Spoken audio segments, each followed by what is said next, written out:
Aidha's educational team and its creative partner, Persistent Productions, provide a visual introduction to a radical new learning tool created to support micro-business.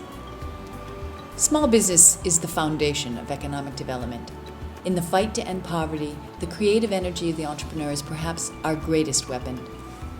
While microfinance has helped launch millions of enterprises around the world, in truth, micro-entrepreneurs need more than just money. To build a sustainable enterprise and to transition from micro to small business management, the entrepreneur requires real managerial insight and skill. But business insight is not always intuitive. Applied training can help. Aidha has extensive experience delivering entrepreneurship training to aspiring micro-entrepreneurs. We understand the need and the potential of this group. We also understand the delivery constraints. Any training program must be applied and practically oriented, inexpensive and scalable, and of premium quality.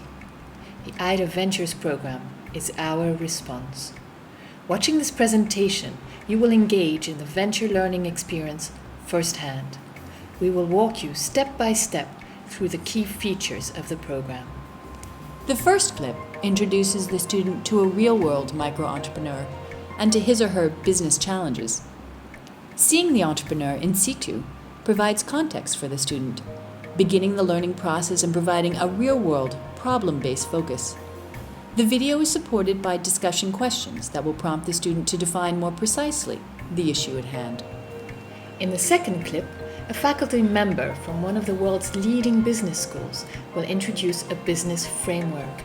Using the framework, and perhaps drawing from their own experience, students will begin to suggest solutions to the micro-entrepreneur's issue. Again, the Aidha curriculum will provide a series of discussion questions and learning points to guide the students in their learning journey. The third and final clip in the series brings practical advice from other successful entrepreneurs.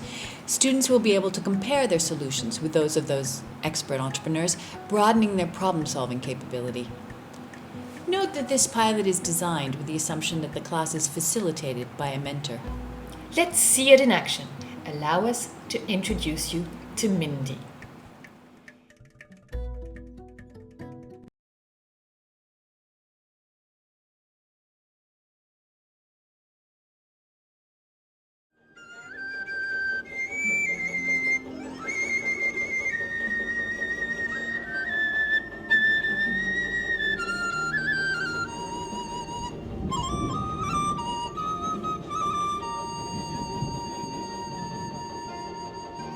Because American, the kids are bigger. Yeah. It's better to take the bigger size.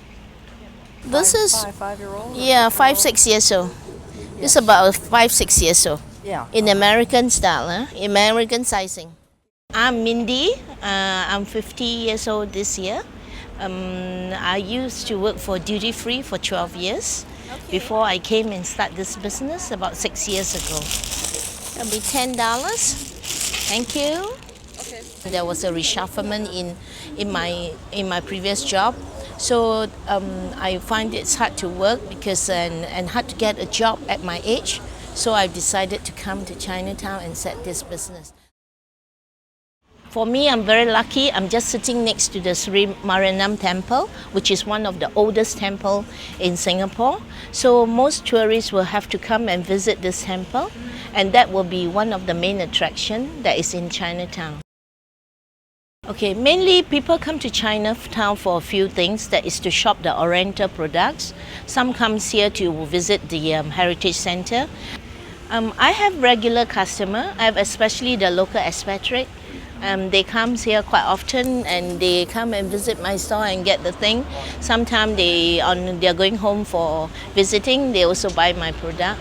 At the same time, if they have visitors, they also bring here. But most of the time, about 80% of it is all one time and tourists, and that's it. Okay, this is go by a monthly rental. It's basing about 1,008 a month. The biggest challenge I find in this business of mine is the neighbor copying our product. In order to copy you, they will have to lower the price to win the customer. So what they'll do, they'll cut back the price, and will drop our profit margin. Well, there's many shops in this whole street, especially also the big shop. They are basically selling the same thing, like what the customer really want. We do not sell mainly things that what the local want, like fashion wear. We don't do that. We mainly sell more of the classic wear and the oriental. But what happened is some shops, they do not have the ability or do not dare to venture out. They will copy, they copy your design, they copy your idea. And when they copy your idea, the price will drop tremendously. Yeah, and of late, as you know, many foreigner, like the Chinese people, they come here and venture out. And with them coming to Singapore, what they earn per dollar compared to us is very different. They earn $1 is like 5 renminbi, but for us, when we earn dollar, it's $1. So what they can sell is like $3 profit, but to them it's $15 gain.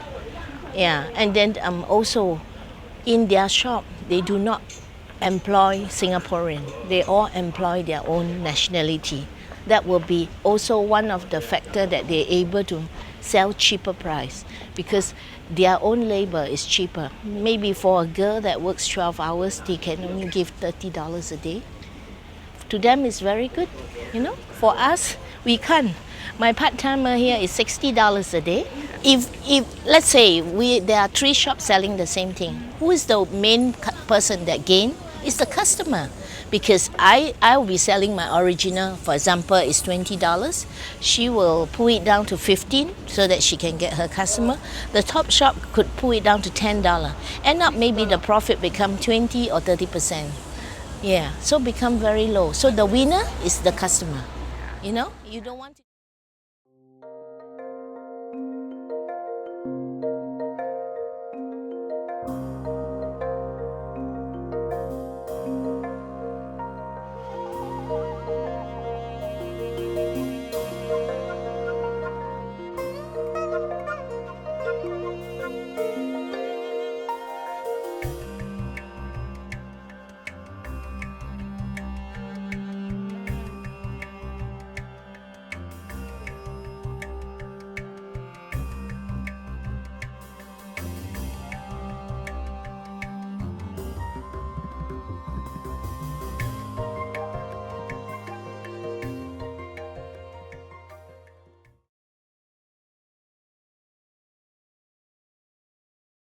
There are many reasons why you might want to run your own business.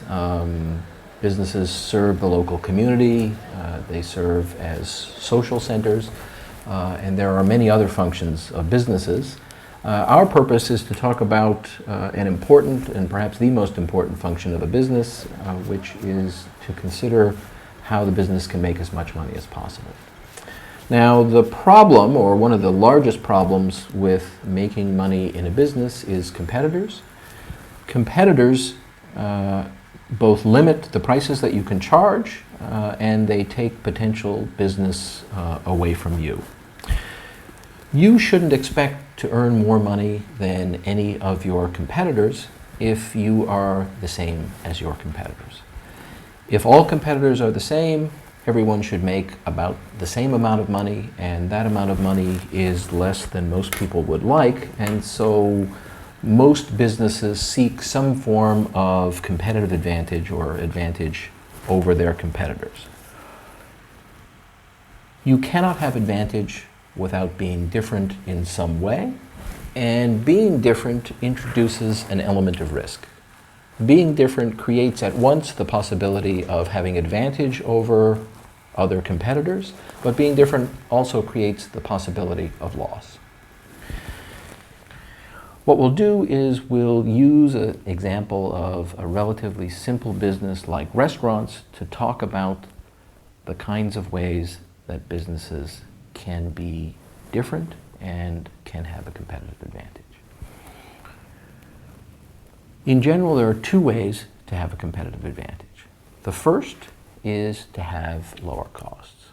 So, for example, imagine a restaurant which serves the same food as all the other restaurants in town, but is able to do so more cheaply. It might be able to do so more cheaply because it can access ingredients more cheaply. It might hire people who require less in the way of wages. It might have cheap land. It might have unusually rough seats or cheap seats. And so it can offer meals that are the same as everyone else's, but more cheaply. We know what would happen. People would flock to that restaurant. There's a second way that competitive advantage can be attained, and it's more complex. Usually, with this second way, it requires a combination of special things that you do inside your business to create value for a certain group of customers. So, for example, you might open a restaurant which serves the finest food in town. It has the nicest linen, the best cutlery, the finest service, and the highest quality ingredients. Who would come to such a restaurant? Well, certainly not everybody, and certainly not the people who are flocking to the cheapest place in town. But they might come to your restaurant if they were a little richer, or if they wanted to celebrate and have a special occasion. It is very possible that in a given town, both a restaurant which has very low costs and a restaurant which provides high levels of quality and service can both exist, and both can do much better than if they were each doing the same thing as the other. So in conclusion, we have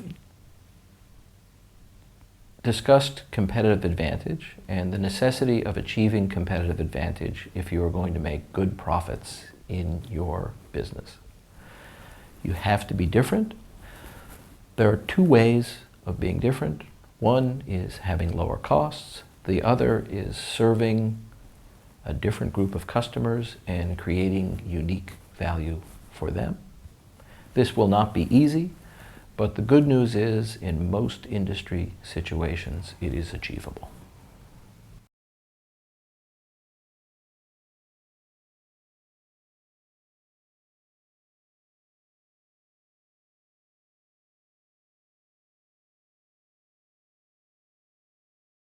You have a competitive advantage if you can create more value for some group of customers than can any of your competitors.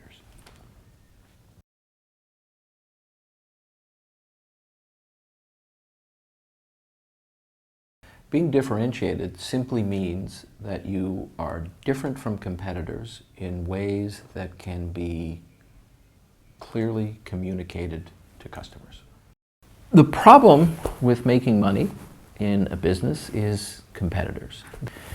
If you are doing exactly the same things as everyone else, there is no reason to expect that your business can make a significant amount of money. You should earn, in that case, only a low profit.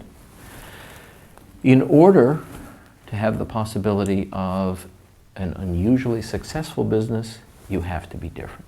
However, the most common problem in business is not that people take too much risk in being different. It is that they remain doing the same things as everyone else, in which case an average low return is essentially guaranteed. If you can continually introduce new advantages and new ideas as other people copy them, you can maintain your own reputation for difference and your own distinctiveness over time.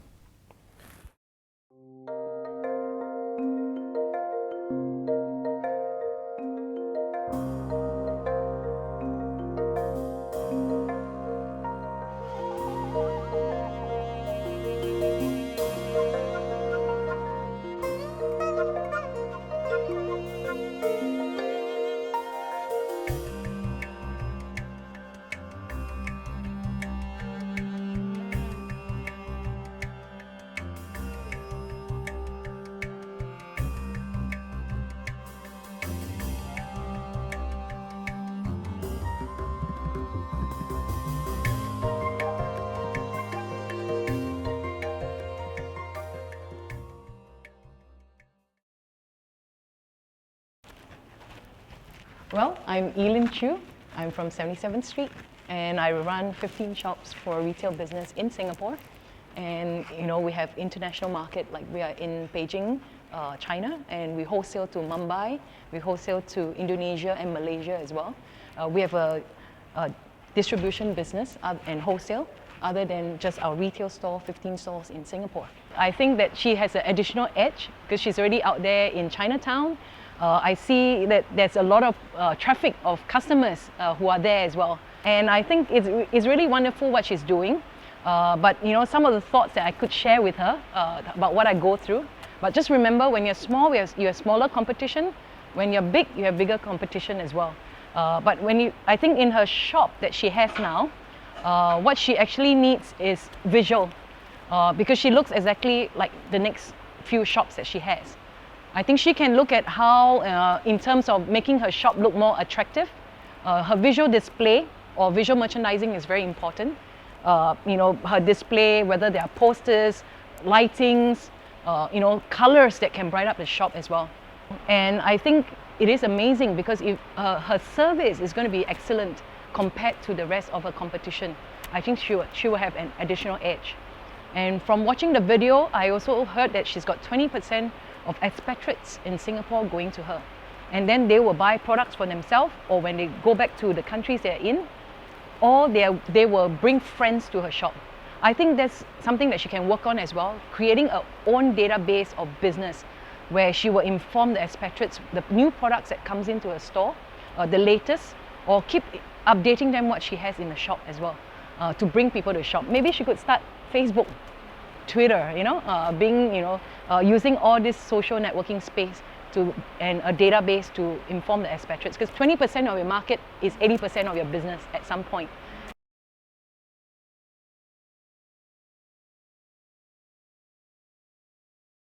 What really caught my attention was that she is selling to tourists, and then she had a small percentage of loyal customers. So the first thought could be that it doesn't really matter if you have good customer service, because you're selling to a person that will never come back. But on the other hand, tourists are here because they probably know somebody in Singapore, and they will tell other people who travel to Singapore what they should do. So therefore the word of mouth makes it really important to have good customer service. The second point is that she talked about her cost problem, and having looked at her store, I noticed that she has also a lot of merchandise. It probably costs a lot of money to have that merchandise. And it's not necessarily true that how much you sell is proportionate to how much inventory you have. So she could consider to actually reduce the number of items she has in the store and maybe focus on buying things from the same suppliers so that she can reduce the price.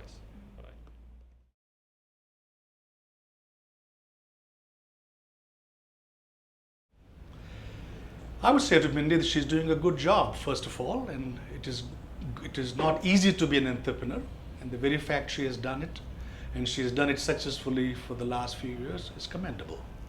I think only a couple of advice for her to consider, that she has to focus on a few things. Focus on the customers. She has to understand who her main customers are. I believe most of her customers are tourists.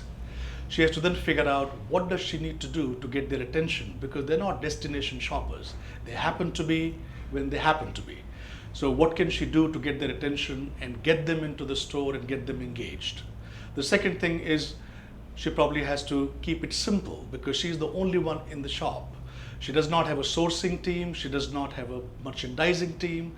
So she has to keep things simple so that it's easier for the people to buy and easier for her to sell. So my 2 words would be, just focus on your customers, what they're looking for, make it easy for them to buy.